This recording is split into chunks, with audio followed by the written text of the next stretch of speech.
Live with your mom because she's poor? No way.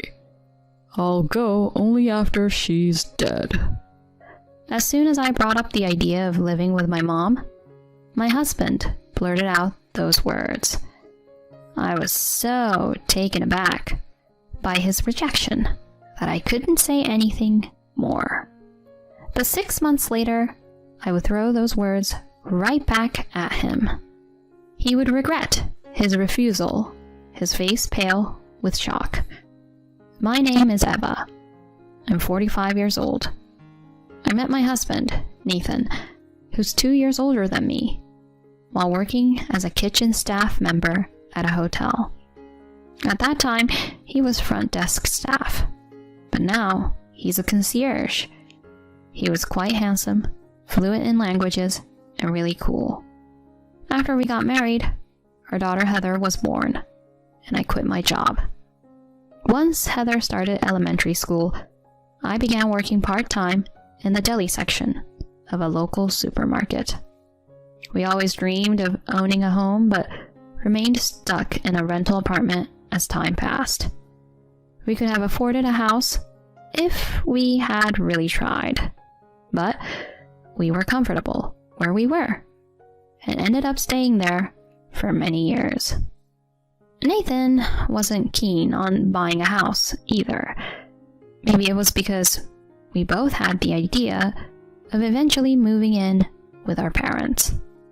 Both of us being only children, we vaguely thought we'd end up living in one of our parents' homes. But we didn't get along great with our in-laws, so we never really discussed it in detail. My parents' house is about a 30-minute drive away, in a quiet, natural area. My father, who ran a confectionery shop, passed away 3 years ago, and we closed the shop then. My mother, in her 20s, lives alone and gets by on her pension. I used to visit her regularly, with Heather, but since she became a busy high school student with clubs and part-time jobs, we haven't been able to go together recently. I also increased my part-time hours to save for her education, so I haven't been able to visit my mom for a few months. Still, my mom is a bright and active woman, involved in hobbies and volunteer work. She's been healthy and hasn't really been sick, so I guess I wasn't too worried. But lately, I've been concerned because she hasn't contacted me. She used to send photos of her hiking trips and flower arrangement classes, which reassured me she was doing well, but that stopped. My emails went unanswered, and phone calls wouldn't go through. Something was wrong. After finishing my part-time job, I drove to her house. Her house, where I was born, is old, built by my father. Although the shop had been renovated a few times, the living space was mostly untouched, repaired only when absolutely necessary. As I parked in the driveway at dusk, I noticed it was dark inside. No lights on. Was my mom not home? She usually went out, but was almost always back by the afternoon.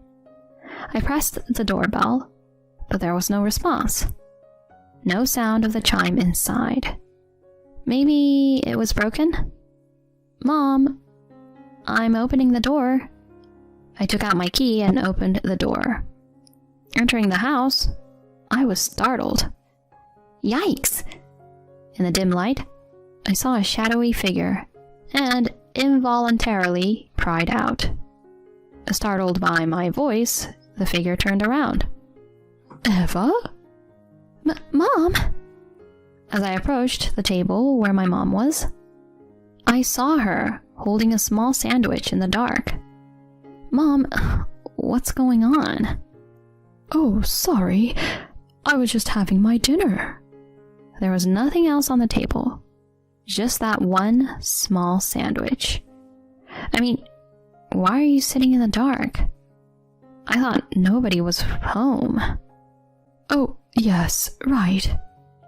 She seemed unlike her usual vibrant self, almost lifeless. I tried to contact you, but couldn't reach you by mail or phone. The electricity was cut off, so I couldn't charge anything. Sorry. Electricity cut off? Are you that short on money? Well, we were self-employed, and the pension isn't much. To the point where you can't pay for electricity? We were never wealthy, but I didn't think we were that bad off.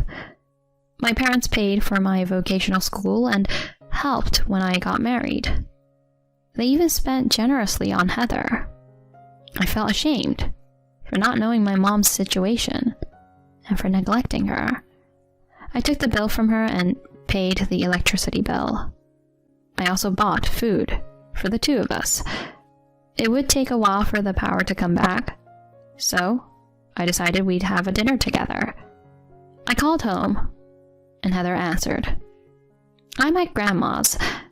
There's a bit of a problem, so I'll be late coming back. Okay, I'll make something for dinner. Thanks. That would be a great help. She had grown into a good kid, despite a rebellious phase in middle school.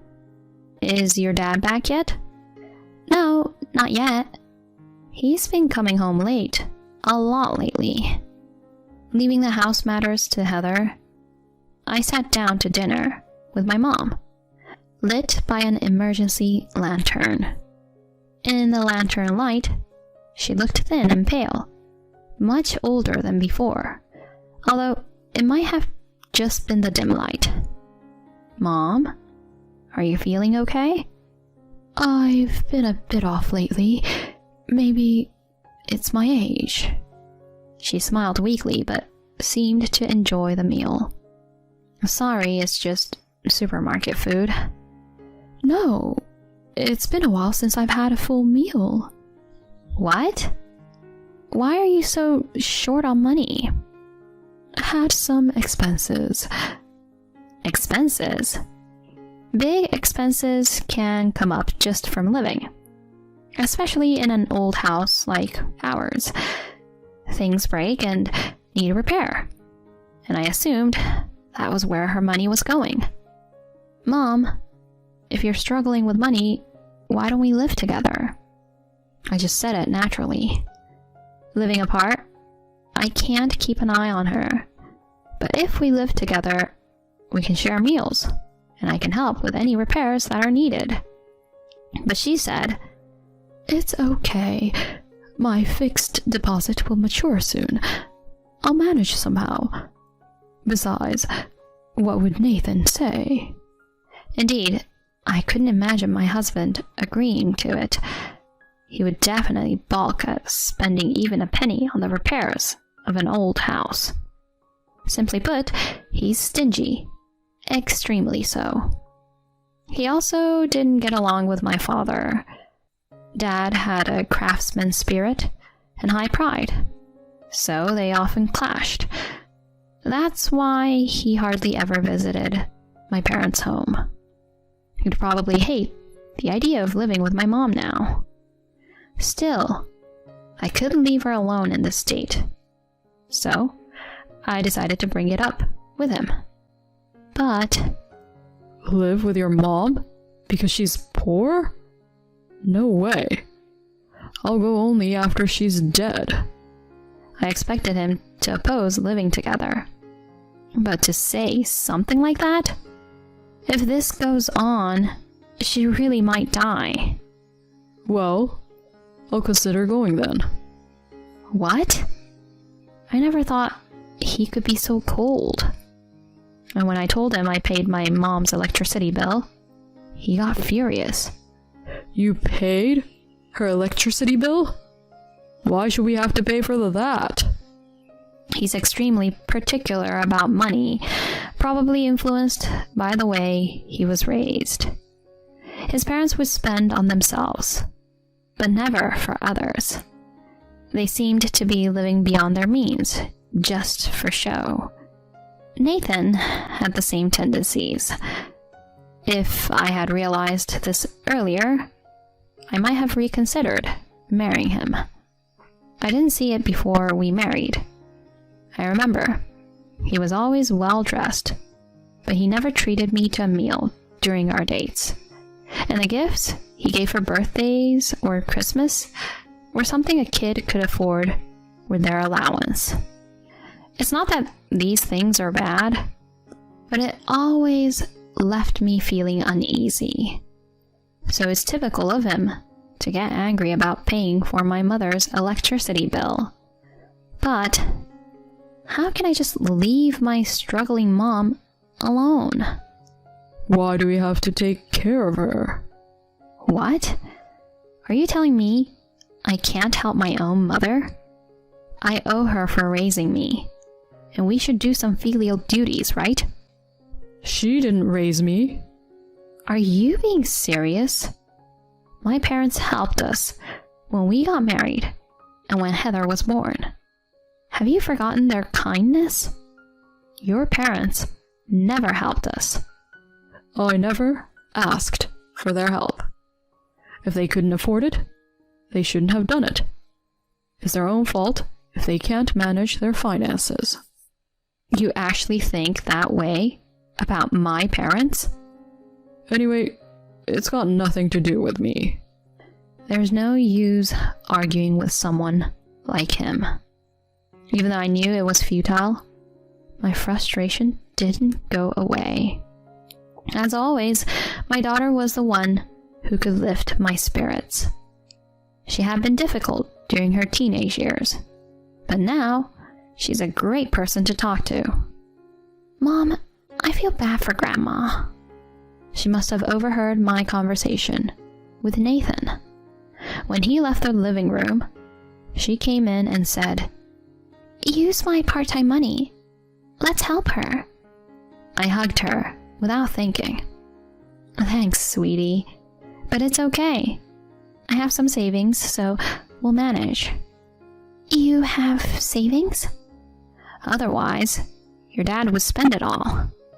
He is generous with himself, isn't he? Laughing together with her made me feel a bit better.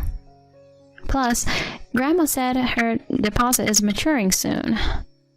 It's probably not much, but at the time I thought that way. Little did I know how well she had managed her finances. Eva, help me. It was 6 months later that Nathan came to me pleading. I had been visiting my mom regularly and helping her financially, and she was starting to recover. There was a reason why she had started to struggle with money, and it involved my husband. What's up? My parents are about to go bankrupt. I thought they were in deep debt. Their house and car never seemed to fit their means. I have to do something. Then, do something. How can I? Why not? Where would I get that kind of money? You have personal savings, right? You barely give me any of your salary for living expenses, so I've been managing with my part-time income.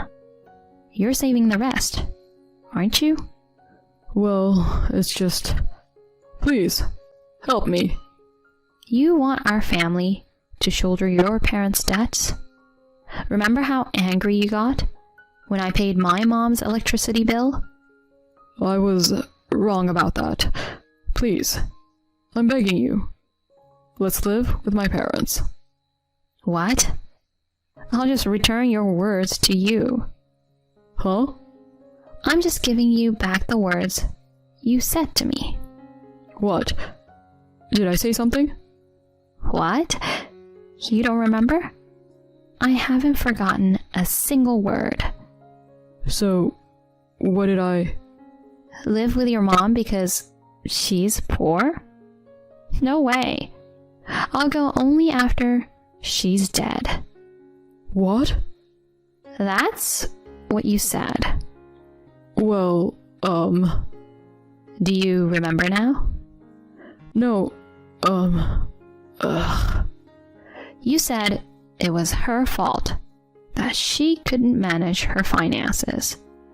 Why don't you go live with your parents alone? And what will you do? I'm going to live with Heather at my mom's place. What? I'm saying I'll live with my mom. Are we going to live separately? Of course. You didn't help when my mom was in trouble. I have no intention of helping your parents. Besides, I plan to dissolve our marriage. What? I presented him with the divorce papers I had prepared. Why? Why don't you ask yourself? Ugh. Just then, Heather came in.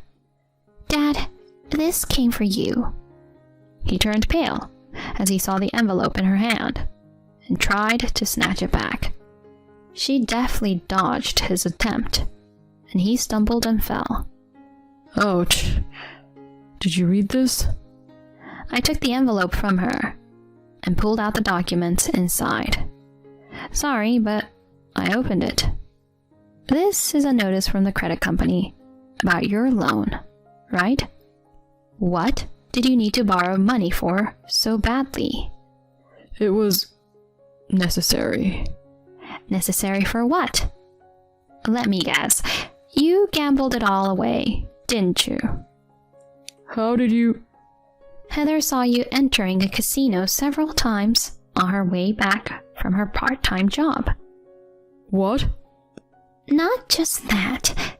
Your computer history is full of online casinos and horse racing sites. Don't use my computer without permission. I needed it for research. You won't buy me one. You work, don't you? I don't make enough to buy a computer. I'm even buying what I need for school myself. We're living mostly on Mom's part-time income because you don't contribute. I couldn't ask Mom to buy me a computer. And to think you have been gambling away your money. Heather. Defeated by his daughter's words, his shoulders slumped. We both worked jobs without regular weekends, so we rarely had the same days off. He must have thought his gambling went unnoticed, but our daughter was one step ahead. She hadn't just stumbled upon his casino visits or computer history. She had been suspicious and investigated. His gambling addiction wasn't a recent development. When I checked his bank account, I saw his salary would be withdrawn almost immediately after deposit, leaving no balance. No wonder you weren't enthusiastic about buying a home. You can't get a loan with your own debts, let alone pay off your parents. But I don't want your parents borrowing money from my mother because you're broke. What? Your parents borrowed money from my mom. That's why she was struggling. They kept borrowing, saying your mom was sick and needed treatment. They told her not to tell us because it would worry us. My mom felt sorry for them and lent them money, planning to keep it secret. But when I said I was divorcing you and moving back home, she told me. What? Don't worry. The illness was a lie. They've borrowed so much they can't borrow from friends or relatives anymore and ended up going to my mom. When she went to ask for repayment, she was surprised to see your mom perfectly healthy. While they were pushing my mom into hardship, they continued living comfortably. It's unbelievable. I couldn't be part of such a family anymore, so I filed for divorce. I moved back to my mom's house with Heather.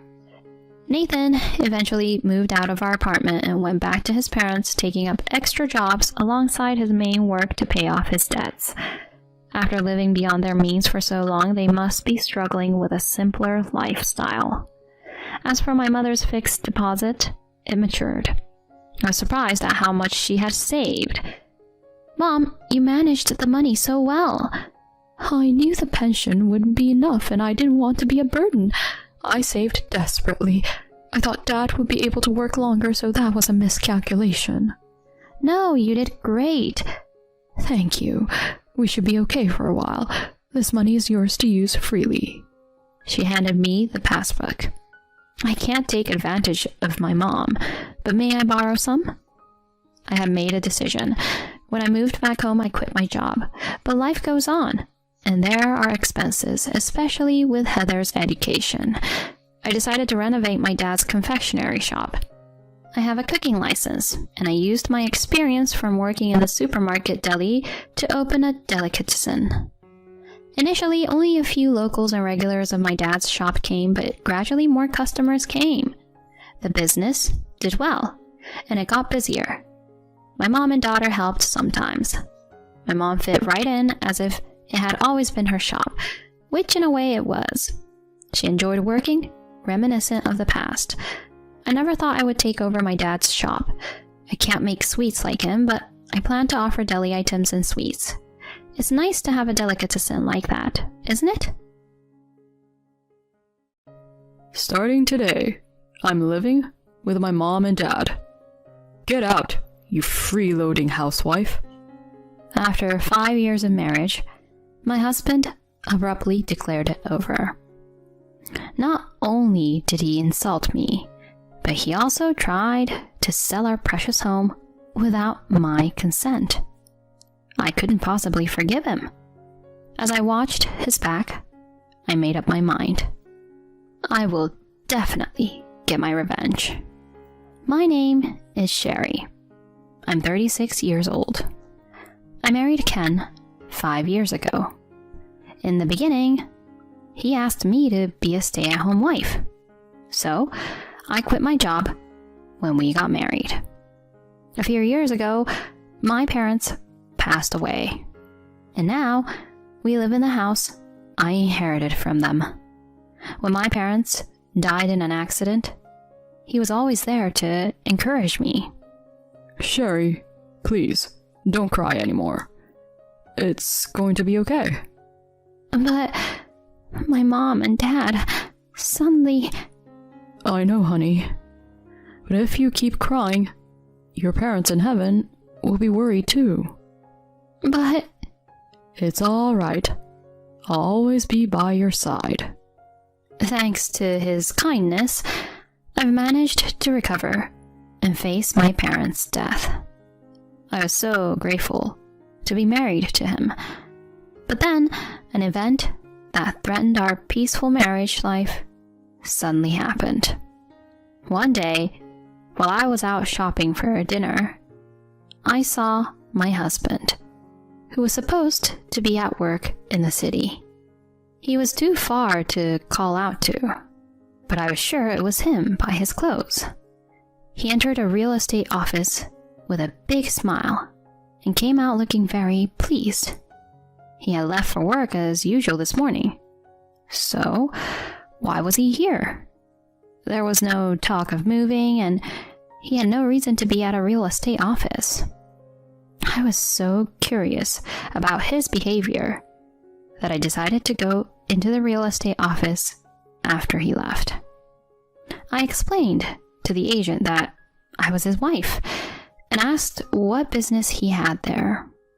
The response was unbelievable. Oh, the man from earlier. He said he wanted to sell his family home. His family home? Yes, he said he inherited a big house from his parents and wanted to know how much it would sell for and to start the selling process. I was speechless at this unexpected turn of events. Oh, wait a minute. That house isn't my husband's. It's mine, inherited from my parents. Really? But your husband said you had agreed. What? This is the first I've heard of it. I have the deed, and there's no way he could sell it without my consent. Ah, but your husband definitely said he wanted to sell the family home. What does this mean? He was trying to sell the house I inherited from my parents without my knowledge, pretending it was his. I can't believe it. Normally, selling a house requires the deed, registration documents, and a seal certificate. I have all of those, so there's no way he could sell it on his own. What on earth is he thinking? I found out his intentions that night. Ken, there's something I need to ask you. Before I could confront him, he started. I'm fed up with you. You're in the way. Get out. Huh? He interrupted me and blurted that out first. His parents were behind him, glaring at me. What are you talking about? What do you mean, get out? Exactly what I said. I don't have a shred of love for you. You're worthless as a woman because you can't even have a child. Are you serious? Stop being annoying. Just leave already. I'm going to sell this house and buy a condo with the money. Huh? A condo? I was confused. And then Ken's mother, Lori, spoke up. You know, a high-rise condo near the station. My son's going to buy it. What are you talking about, Lori? Don't call me by my first name so casually. Once you divorce my son, you're just a stranger. It's your fault for not getting pregnant, Sherry. How could you say that? I'm surprised my son put up with you for 5 years. Such a failure of a wife. Ken's father nodded in agreement. I couldn't believe it. Were these people sane? This was the house I inherited. Did they not understand that? I struggled to contain my rising anger and said to my husband, Stop it. There are things you can and can't joke about. Then he burst out laughing and sneered. A joke? This is no joke. I don't love you one bit anymore. I'm going to live with my mom and dad. I've already found your replacement. Get out, you freeloading housewife. What do you mean, my replacement? And this house is mine to begin with. Shut up, freeloader. We're getting a divorce. What? Just pack your stuff and leave before I get back. If you're still here when I return, you'll regret it. He and his parents left, snickering. I stared after them, dumbfounded. The sound of the front door closing snapped me out of it. What? Live with his mom and dad? What does he think this house is? They're all so presumptuous. I'll never forgive this. They'll regret mocking me like this. And that's how I decided to get my revenge on my husband. A few days later, my unsuspecting husband returned with his parents and a young woman struggling to open the front door. Huh? Why? Why won't it open? He repeatedly tried to insert the key into the doorknob. I unlocked the door from the inside and appeared before them. Then he gaped at me, pointing. Hey, why are you still here? That's my line. Why shouldn't I be in my own house? I told you to leave. You're just in the way, you freeloader. Oh, yes. You did say that. But if you dislike me so much, shouldn't you be the one to leave? This isn't your house after all. What did you say? He strode up to me aggressively and grabbed me by the collar. Enough already. Who do you think has been supporting you all this time? Actually, who are you again? Huh? Don't get cocky. You're just a wife. Wife? Oh, I'm single though. How strange. Single? Yes. I didn't just change the locks after he left. I had already changed my last name. I revealed the truth to my bewildered ex-husband.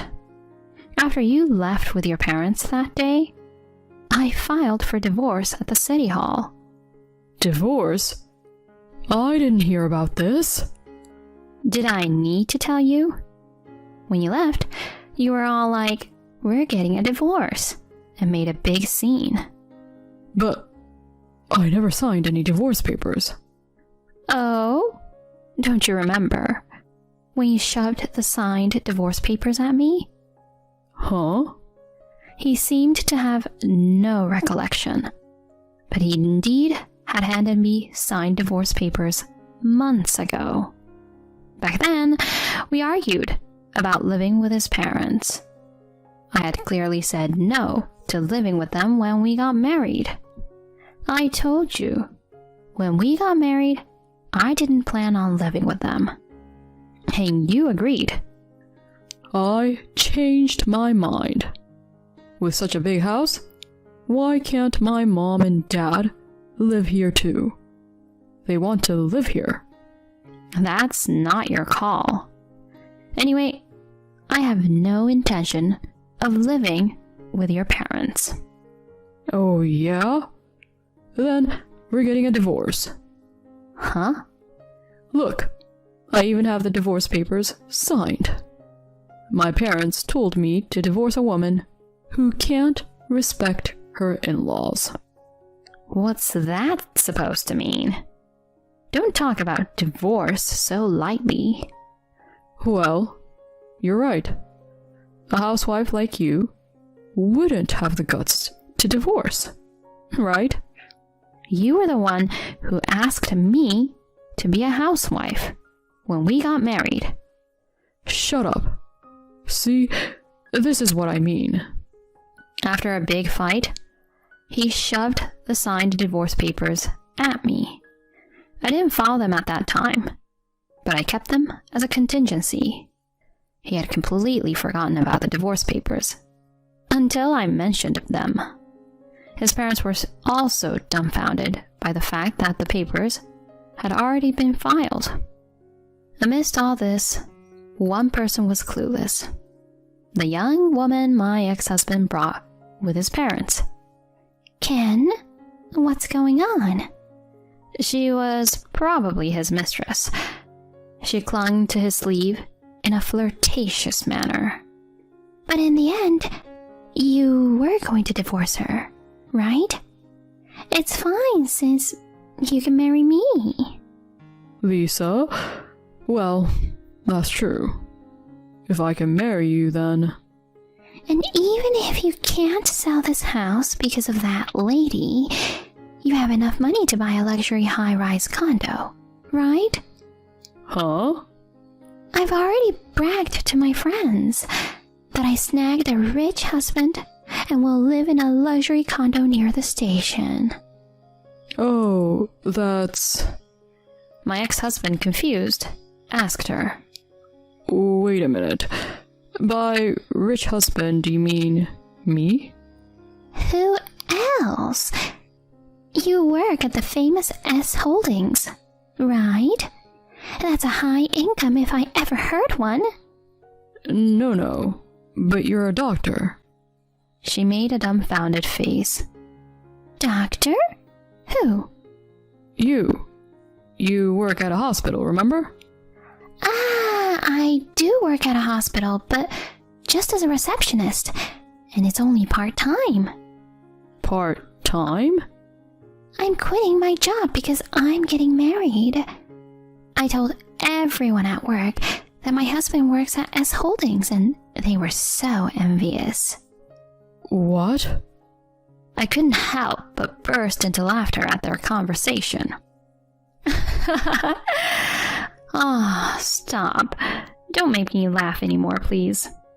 Oh, this is too funny. Lisa, unable to bear my reaction, snapped at me. Oh, sorry. Your conversation is just too funny. Huh?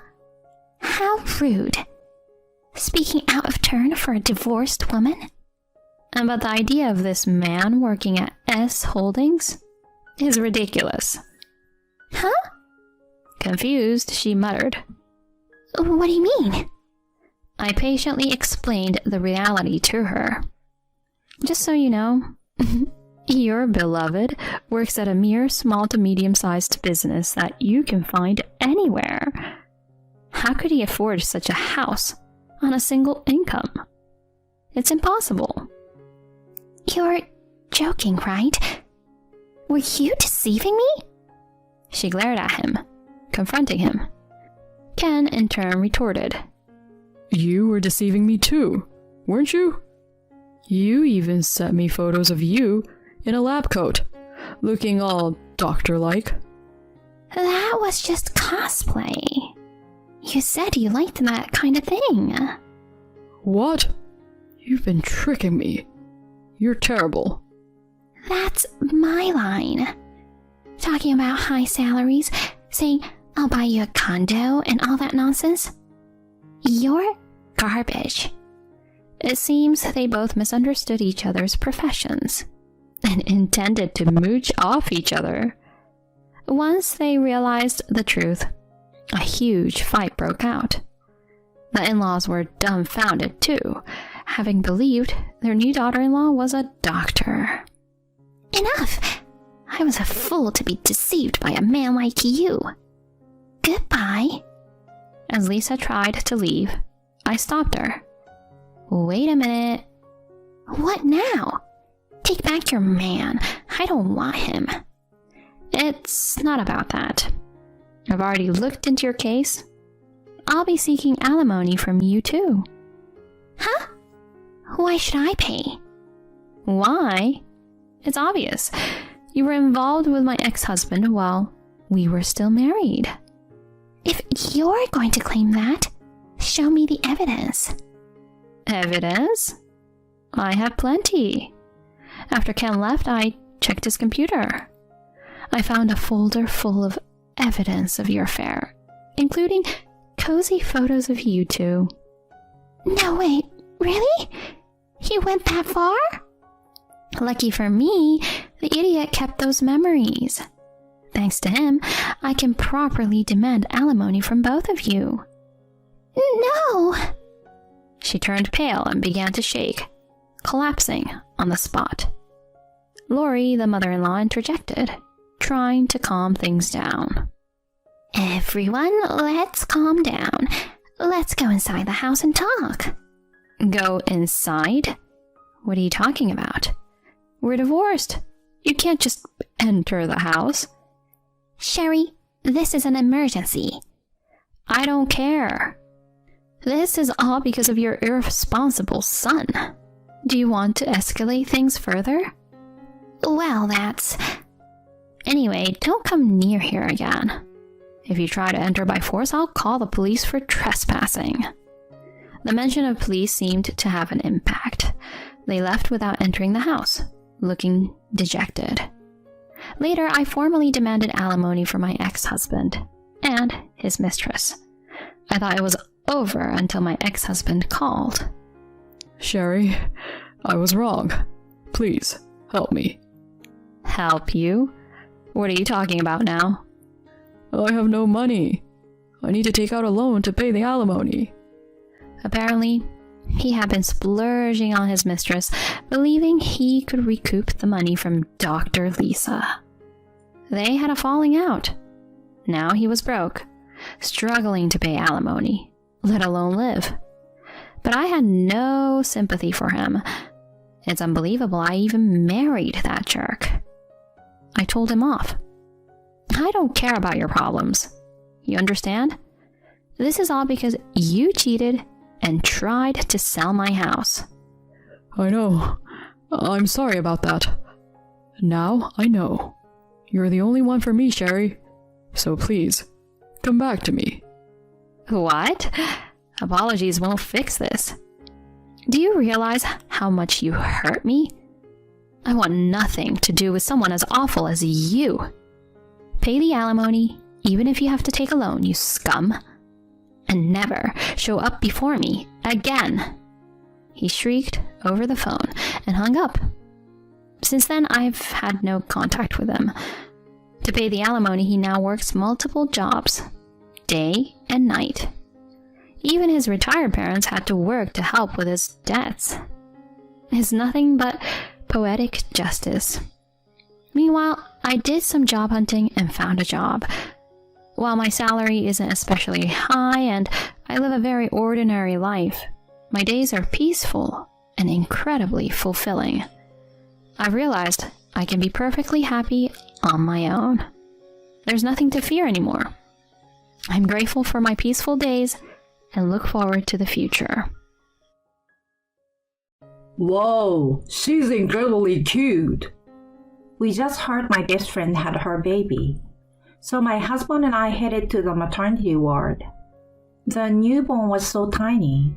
It really made me appreciate the miracle of life. But inside, I was filled with a mix of emotions. I'm sorry, little one. You're so adorable. But things might get tough soon. Back in my friend's room, my husband couldn't stop smiling and said, Seriously, wasn't that baby just the cutest? My friend beamed a thankful smile at his words. Then, he turned to me, still smiling. Right, Sandra? Babies are just adorable. Yeah, they are. Especially when they look just like you. What? Suddenly, my husband and friend looked stunned. That's when I decided to drop the bombshell. I'm Sandra, 29 years old. I studied economics in college, and now I'm working at my parents' company. We have been running the company since my grandpa's time, and my dad's the current CEO. The plan is for my husband Frank to take over someday. I met Frank about 4 years ago. He was a client of our company, but we rarely crossed paths. Then, through a work project, we clicked. Being the same age, it was easy to talk and share ideas. As a CEO's daughter, people often kept me at arm's length, so his normal treatment of me was a breath of fresh air. Sandra, for a CEO's daughter, you don't act all high and mighty. He told me that before we got together. Most would take that as a backhanded compliment, but I was just glad to be seen as an equal, a regular employee. That's a first for me, but thanks. Thanks? Aren't you supposed to get mad at a comment like that? I've always wanted to be seen as just another employee, not the CEO's daughter, so... Well then, I guess I'm doing something right. Yes, you are. After that, things with him progressed quickly. We naturally started dating, and on our second anniversary, he proposed. I never thought I'd get married so fast. I was surprised, but ecstatic.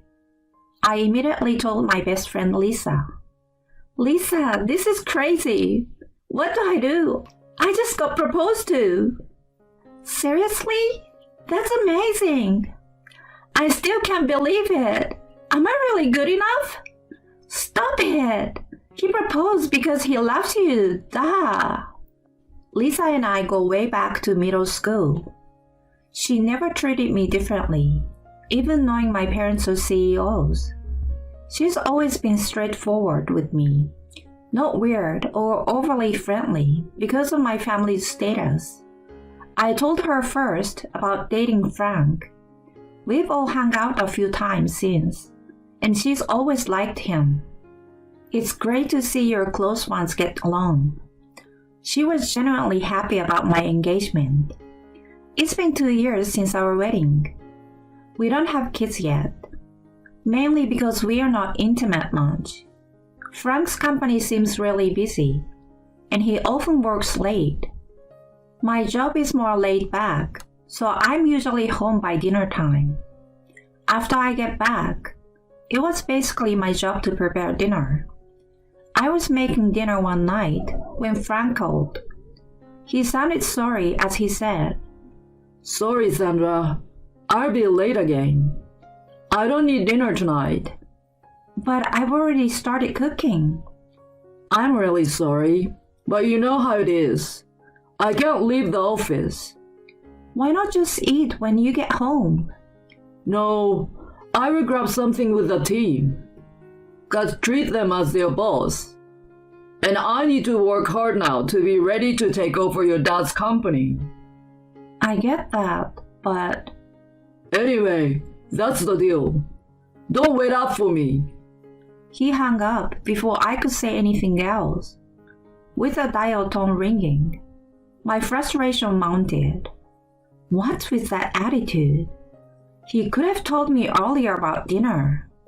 And why did his overtime suddenly spike after we got married? He used to come home early when we were dating and newly married. But this past year, he's been coming home way later, and we hardly see each other on weekdays.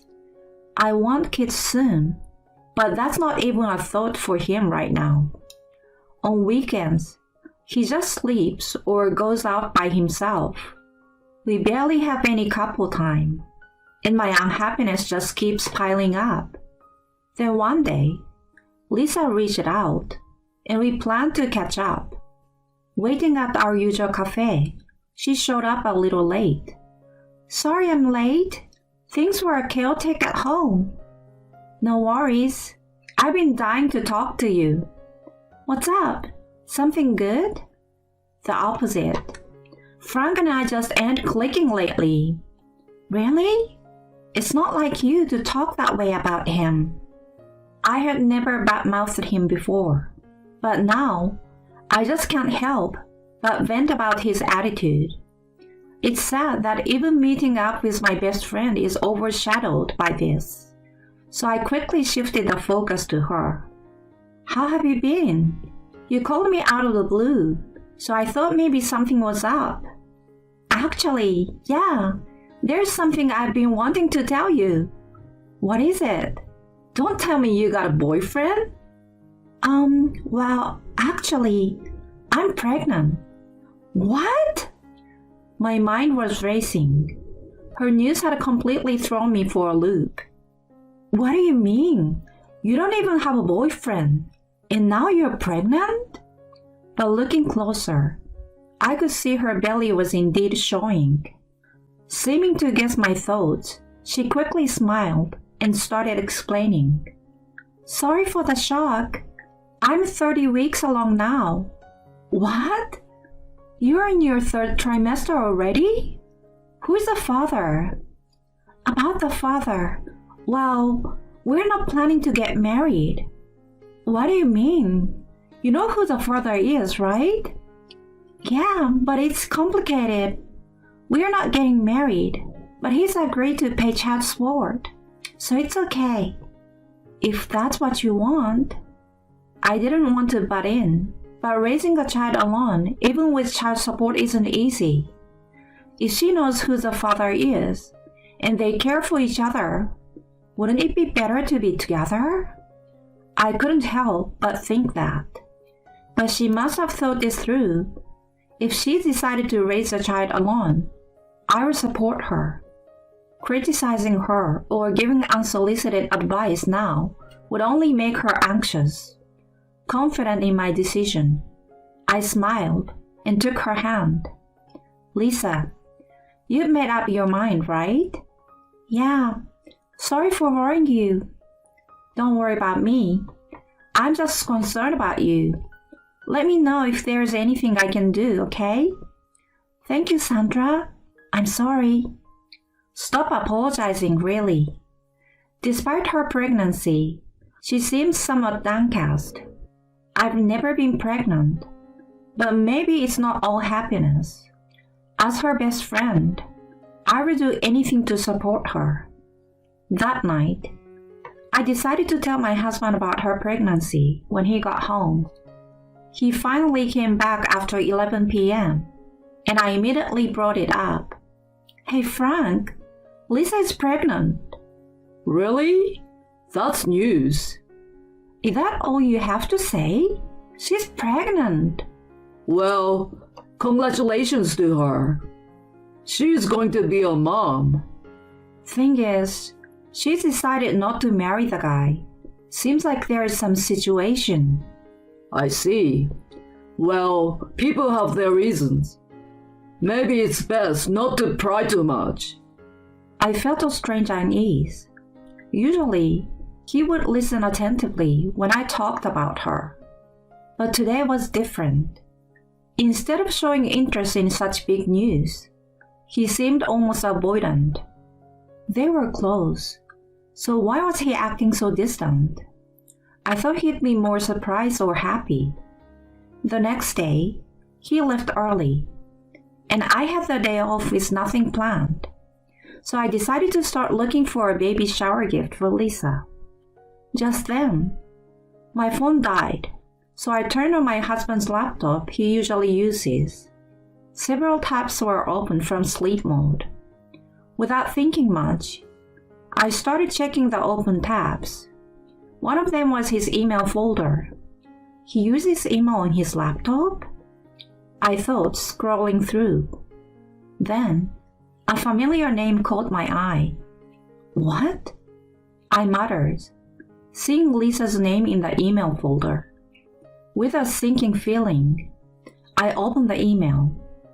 The contents made me gasp. There were messages confirming an affair between them. I love you. Can't wait to see you. It was like reading a stranger's words. Probably from around when she realized she was pregnant, about 6 months ago. There were many emails from that time. One line in particular made my eyes widen. I'm pregnant. It's yours. His reply to her was kind. He was happy about the pregnancy, but said he couldn't divorce me, promising to provide financially for the child once he became CEO. He even expressed a desire to continue their relationship. Seeing their exchange, I was filled with rage. I had been deceived by my husband and best friend. My trust in them, built up over years, crumbled in an instant. Unforgivable.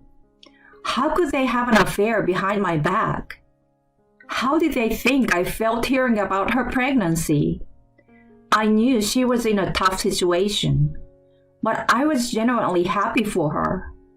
Despite wanting children myself and our drifting apart, I was happy for my friend. But I had been betrayed all along. From that day, I decided to gather evidence of their affair. I saved the email exchanges and even hired a detective to investigate my husband. It turned out he visited her apartment almost daily. On weekends, they would go to a mall in the next county to buy baby stuff. Photos from the detective showed them happily choosing baby clothes. Though I was seething with anger, I couldn't stop crying. That should have been me with him. But it's too late for regrets now. I've already decided to get my revenge. After gathering enough evidence, I was ready to confront them. But then, I received a message that Lisa had gone into labor. I decided to wait until after the birth to address the affair. The next day, she messaged me that she had safely delivered. My husband suggested we visit her, so I went with him to the maternity ward, evidence in hand. Confronting them about the affair right after childbirth might seem cruel, but I couldn't back down now. We were led to Lisa's room, and then to the newborn nursery. She pointed out her baby among several others. That's my baby girl. She's a bit on the small side. Oh, she's really cute. You did great, Lisa. It was incredibly painful, but once she was born, I forgot all about it. Being a mother is amazing. My heart, however, was filled with loathing. I'm sorry, little one. You are so adorable, but things might get tough soon. Back in Lisa's room, my husband couldn't stop smiling. Man, that baby really was adorable. She smiled happily, and thanked him. He then turned to me with a smile. Right, Sandra? What? Babies are cute, aren't they? Yeah, they are. Especially when they look just like you. Their expressions froze instantly. He forced a smile at my comment. Hey, what are you saying? Saying she looks like me sounds weird. I meant it in that weird way. What? I know about you too. That you've been having an affair and that Frank is a baby's father. They were speechless. Lisa turned pale and started trembling. I pulled out the evidence I had collected and laid it before them, draining the color from their faces. Frank, are you going to deny it even after seeing this? Are you going to pretend it didn't happen? It's not like that. We were together just once. And what? Even if that's true, the fact remains she got pregnant from that one time, right? I ignored him and turned to Lisa, who quickly started apologizing. I'm sorry, Sandra. I didn't mean for this to happen. I had feelings for Frank, but I never expected to get pregnant. Enough. I don't care how you felt. You had an affair, got pregnant with my husband's child, and had the baby. That's the fact. I'm sorry. Don't bother apologizing. I won't forgive you. But her tears didn't change my mind. They had done something unforgivable. They must face the consequences for what they have done. I firmly told them both. I will be filing for alimony from both of you. Whether you have a child or not doesn't matter. You will pay for what you have done. I will also inform your parents, Frank, and I want a divorce. As for you becoming the next CEO, that's off the table. Handle your affairs however you want from now on. With that, I left the hospital room and went straight to a lawyer to start the alimony and divorce proceedings. The divorce was finalized with Frank's faults recognized. Both Frank and Lisa were ordered to pay a lump sum in alimony. Contrary to my expectations, they didn't marry. Their parents were furious, and Lisa was taken back home. She now works day and night to pay off the debt incurred from the alimony, and her parents are looking after the child.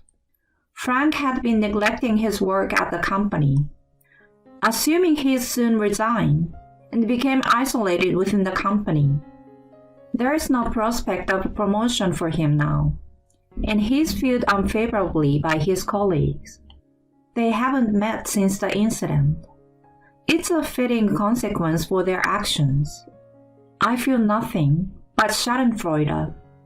As for me, I'm diligently working every day. After the divorce, I became the candidate for the next CEO, striving to meet the expectations around me. I want to repay my parents through my work for all the worry I caused them. Marriage isn't everything. I will find my own way to happiness.